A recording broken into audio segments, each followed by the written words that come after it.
Hello friends, welcome to বিদমাহি মৌপিয়ারি। সবাইকে জানাই বাংলা নববর্ষের অনেক অনেক শুভেচ্ছা।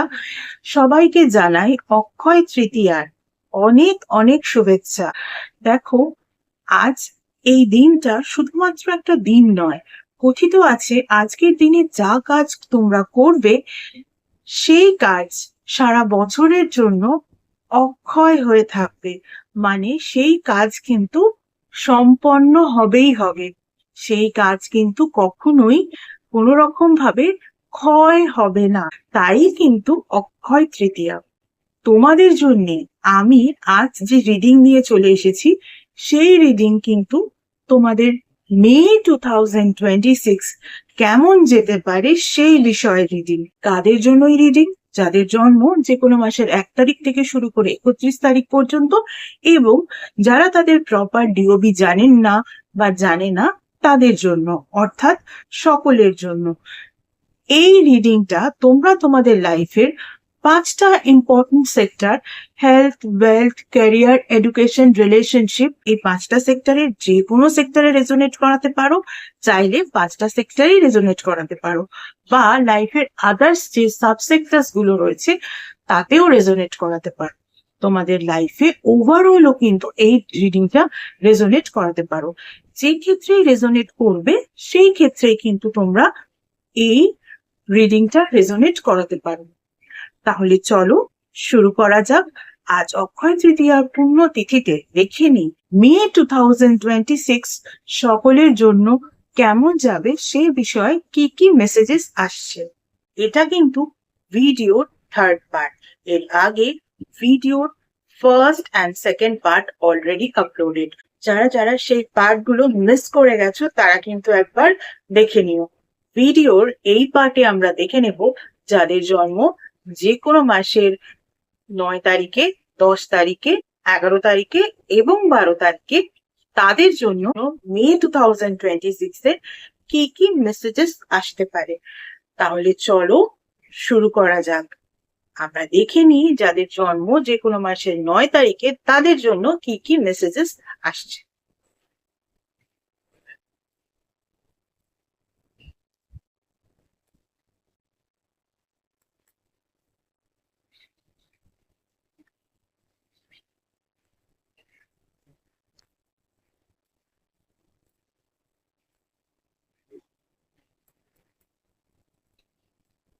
যাদের জন্ম যে কোনো মাসের 9 তারিখে তাদের জন্য যে নাম্বার গুলো ইম্পর্টেন্ট হতে পারে, নাম্বার 42 আর নাম্বার 36। দেখো, তোমাদের জন্য যে ফার্স্ট কার্ডটা এসছে সেটা হচ্ছে জবউডের কার্ড এবং তার সঙ্গে সঙ্গে হিলিং এর কার্ড। অর্থাৎ যাদের জন্ম যে কোনো মাসের 9 তারিখে তাদের মে 2026 কিন্তু কোনো রকম কোনো ভালো কাজ করবার কোনো সেক্টরেই প্রয়োজন নেই, কারণ সেক্ষেত্রে কিন্তু কাজ পন্ড হওয়ার চান্সেস রয়েছে। এটাই কিন্তু ডিভাইন বলছেন। এবার তোমরা কাজ করতে পারছো না বলে তোমাদের মন খারাপ হয়তো হতে পারে, কিন্তু সেই মন খারাপকে কিন্তু তোমাদেরই কম করতে হবে, অর্থাৎ তোমাদেরই কিন্তু নিজের মনকে হিল করতে হবে। তাই জন্য কিন্তু তোমাদের ডিভাইন হিলিং এরও মেসেজ দিয়েছেন। অর্থাৎ ডিভাইন বলছেন যখন তোমরা কোনো কাজ করতে পারছো না এবং সেই কাজটা করতে পারছো না বলে তোমাদের মনে একটা দুঃখ দুঃখ বিষয় তৈরি হচ্ছে, সেই বিষয়টাকে কাটানোর জন্য যে হিলিং এর প্রয়োজন সেটা কিন্তু তোমাকেই তোমার মনকে বোঝাতে হবে, এবং তোমাকেই তোমার মনের মধ্যে কিন্তু একটা হিলিং এর বিষয় নিয়ে আসতে হবে যাতে তোমার মন খারাপ কমে। তাই এই মাসে সেরকম কাজ করার দরকার নেই। তোমার মনকে বোঝাও। এই মাসে তোমার প্ল্যান ওয়াইজ তুমি কাজটা করলে না তো কি হয়েছে, পরে করবে। আর জুন 2026 এর রিডিং নিয়ে তো আমি মে মাসের শেষের দিকে বা জুনের প্রথমের দিকে আসবই।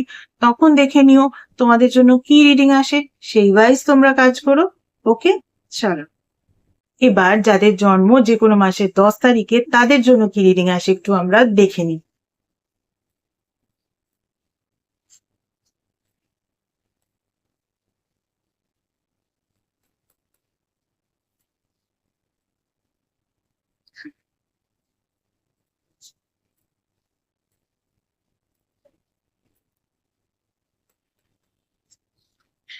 দেখো, যাদের জন্ম যে কোনো মাসের 10 তারিখে তাদের জন্য যে নাম্বারগুলো ইম্পর্টেন্ট হতে পারে, নাম্বার 24 আর নাম্বার 32। দেখো, তোমাদের জন্য যে ফার্স্ট কার্ডটা এসছে সেটা হচ্ছে আর টাইম ফর আ ন্যাপ, এবং তার সঙ্গে সঙ্গে স্টিড ফাস্টনেস এর কার্ড। অর্থাৎ ডিভাইন কিন্তু তোমাদের বলছেন এই যে মে 2026 এই মাসে তোমরা লাইফের 5টা ইম্পর্টেন্ট সেক্টরে যে কাজই করবে ভেবেছো সেই কাজটা কিন্তু করবার জন্যে যে স্টিডফাস্টনেস এর বিষয়, সেই বিষয়টাকে কিন্তু নিজেদের মধ্যে থেকে কমিয়ে ফেললে চলবে না।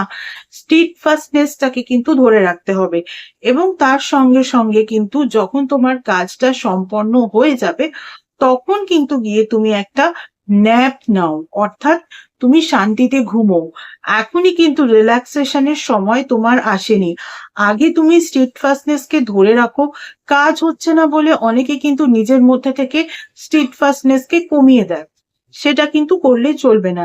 সেটাকে তুমি ধরে রাখো, কাজটা সম্পন্ন করো, এবং তারপর কিন্তু তুমি একটা ন্যাপ দাও, বা শান্তিতে ঘুমোতে যাওয়ার একটা বিষয়, বা সুখের নিদ্রায় যাওয়ার একটা বিষয় তখন কিন্তু তুমি করো। তার আগে কিন্তু স্টিডফাস্টনেস কে ধরে রেখে কাজটাকে সম্পন্ন করো। মে 2026 এ কিন্তু এটাই তোমাদের জন্য মেইন রিডিং। ওকে, চলো এবারে যাদের জন্ম যে কোনো মাসের 11 তারিখে তাদের জন্য কি রিডিং আসে একটু আমরা দেখে নিই।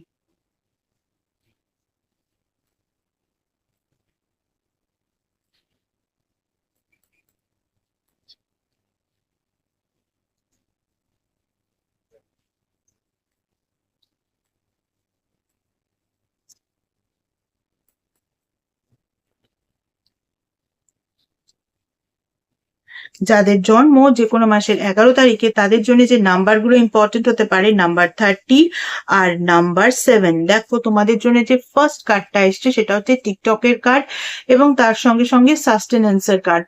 অর্থাৎ তোমাদের কিন্তু মে 2026 তোমরা লাইফের 5টা ইম্পর্টেন্ট সেক্টরে যে কাজই করেছো সেই কাজের কিন্তু এবার রেজাল্ট পাওয়ার পালা মে 2026 অর্থাৎ তোমরা কিন্তু টিকটক টিকটক অর্থাৎ ঠিক ব্যাক কাউন্টডাউন যেরকম হয় না, আমরা নিউ ইয়ার্স এর সময় করে থাকি যে 10, 9, 8, 7 এইভাবে, সেরকম ব্যাক কাউন্টডাউন করতে শুরু করো। দেখো, তোমরা কিন্তু তোমাদের রেজাল্ট পেতে চলেছো। এবার কিরকম রেজাল্ট পেতে চলেছো সেটা তো তোমরা যে বিষয়ে রেজাল্ট পাবে সে বিষয়ে যেরকম কাজ করেছো সেই ওয়াইজ রেজাল্ট পাবে। ভালোভাবে করলে ভালো রেজাল্ট পাবে, আর ভালোভাবে না করলে কি বলবো বলো। আর তার সঙ্গে সঙ্গে সাস্টেনেন্সেরও মেসেজ এসছে, অর্থাৎ তোমাদের কিন্তু লাইফে সাস্টেনেন্সেরও একটা ব্যাপার রয়েছে, অর্থাৎ রেসপন্সিবিলিটিরও একটা ব্যাপার রয়েছে। তোমরা কিন্তু রেসপন্সিবল হবার চেষ্টা করো। সেক্ষেত্রে অনেক সময় এমন হয় রেসপন্সিবল হওয়া শুধুমাত্র যে বাড়ির কেউ তার জন্য বা অন্যান্যদের জন্য এমনটা কিন্তু নয়। অনেক সময় নিজের ক্ষেত্রেও নিজের একটা রেসপন্সিবিলিটির ব্যাপার থাকে। অনেকেই এই ধরনের রেসপন্সিবিলিটি থেকে সরে যায়। সেটা যদি করো তাহলে কিন্তু টিকটকেও কিন্তু সেই রকম টাইপ অফ রেজাল্টই কিন্তু তোমরা আশা করো। ফলে যাই হোক না কেন, রেসপন্সিবিলিটির যে বিষয়টা সেটা নিজের মধ্যে গ্রো করার চেষ্টা করো। সেটা অন্যদের ক্ষেত্রে যদি হয় সেই রেসপন্সিবিলিটিটা নেওয়ার চেষ্টা করো, আর নিজের কাজের ক্ষেত্রে হয়, যদি নিজের ক্ষেত্রে যদি হয় সেক্ষেত্রেও কিন্তু নিজে রেসপন্সিবল হওয়ার চেষ্টা করো। এটাই কিন্তু ডিভাইন তোমাদের বলছেন মে 2026 করবার জন্য। ওকে, চলো এবারে যাদের জন্ম যে কোনো মাসের 12 তারিখে তাদের জন্য কি রিডিং আসে একটু আমরা দেখে নিই।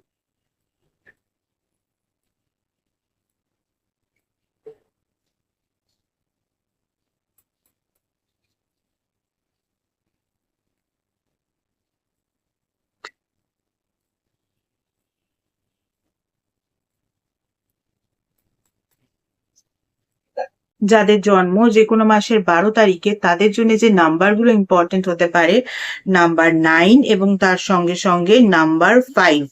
দেখো তোমাদের জন্য যে ফার্স্ট কার্ডটা এসছে সেটা হচ্ছে ট্রেজার আইল্যান্ডের কার্ড এবং তার সঙ্গে সঙ্গে এনার্জেটিক মুভমেন্টের কার্ড। ট্রেজার আইল্যান্ড মানে আর কি বলবো, খুশিও কা খাজানা, এর থেকে ভালো জিনিস তো আর কিছু হতেই পারে না। তোমরা কিন্তু মে 2026-এ তোমাদের হাতে খুশিও কা খাজানা পেতে চলেছো। কিন্তু সেই খুশিও কা খাজানা পেতে গেলে তোমাদের কি করতে হবে, তোমাদের কিন্তু এনার্জেটিক মুভমেন্ট করতে হবে। অর্থাৎ তোমরা যদি ভীষণ নেগেটিভ হয়ে পড়ো কোনো কাজকে করবার পর, সেই কাজটা হয়তো ঠিক করে করতে পারলে না বা করতে পারোনি, এরকম যদি ভাবনা তোমাদের মনের মধ্যে তোমরা শুধু শুধু নিয়ে আসো, তাহলে কিন্তু ডিভাইন বলছেন সেই ভাবনাগুলোকে তোমরা তোমাদের মন থেকে দূর করো।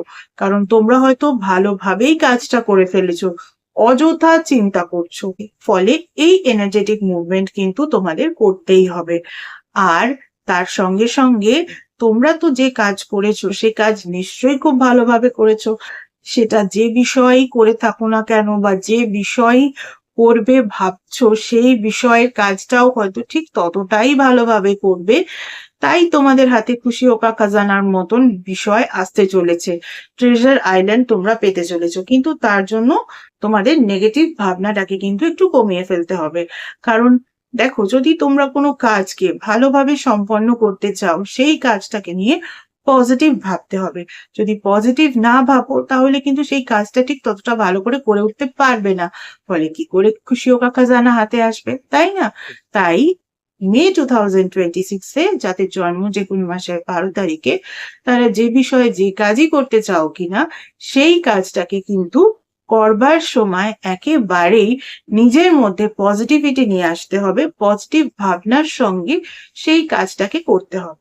তাহলেই দেখবে তোমাদের কাজ এতটাই ভালোভাবে সাকসেস পাচ্ছে, তোমরাও যেন হাতে খুশি ও খাজানা পাওয়ার মতন এরকমই একটা আনন্দ ফিল করতে পারছো। ওকে, চলো ভিডিও এই পার্টে কিন্তু এটুকুই। বাকি রিডিং গুলো দেখতে হলে কিন্তু দেখতে থাকতে হবে। এছাড়া যারা যারা আমার থেকে পার্সোনাল কনসালটেশন নিতে চাও, তাদের বলবো পার্সোনাল কনসালটেশন কিন্তু একেবারেই ফ্রি কনসালটেশন নয়। পার্সোনাল কনসালটেশন কিন্তু paid consultation. Regarding what? Regarding numerology, vastu, tarot reading, tarot healing, crystal healing, healing with Reiki, healing with meditation, healing with law of attraction, healing with symbolism, astrology, palmistry, সনাতন ধর্মীয় পদ্ধতিতে spell casting, সনাতন ধর্মীয় পদ্ধতিতে Mojo bag making, এছাড়াও এমন কিছু special remedies যেগুলো তোমাদের ওভারঅল ডিটেলস চেক করার পরেই দেওয়া যায়, এভাবে জেনারেলি দেওয়া যায় না, ইত্যাদি বিষয় আমার থেকে কনসালটেশন নিতে হলে কিন্তু স্ক্রিনে যে ইমেল আইডিটা দেখতে পাচ্ছ, সেই ইমেল আইডিতে মেল করো তোমাদের অ্যাপয়েন্টমেন্ট বুক করার জন্য। তোমাদের অ্যাপয়েন্টমেন্ট একবার বুক করা হয়ে গেলে তখন তোমাদের টাইম স্লট প্রোভাইড করে দেওয়া হবে এবং কল নাম্বারও প্রোভাইড করে দেওয়া হবে। যে টাইম স্লট ওয়াইজ সেই নাম্বারে কিন্তু তোমাদের কল করে নিতে হবে। এতদিন ধরে তোমরা যেভাবে আমার ফেসবুক পেজটাকে লাইক, ফলো, শেয়ার করেছো, তোমাদের বন্ধুদেরকে আমার পেজে ইনভাইট করেছো, তাদের বন্ধুদেরকেও ইনভাইট করে নিতে বলেছো, ঠিক একই রকম ভাবে আমার ইউটিউব চ্যানেলটাকেও কিন্তু সাবস্ক্রাইব করতে হবে। পাশে থাকা বেল আইকনটাকে ক্লিক করতে হবে এবং তোমাদের বন্ধুদেরও বলতে হবে তারাও যেন আমার ইউটিউব চ্যানেলটাকে সাবস্ক্রাইব করে নেয়। Tata, thank you so much.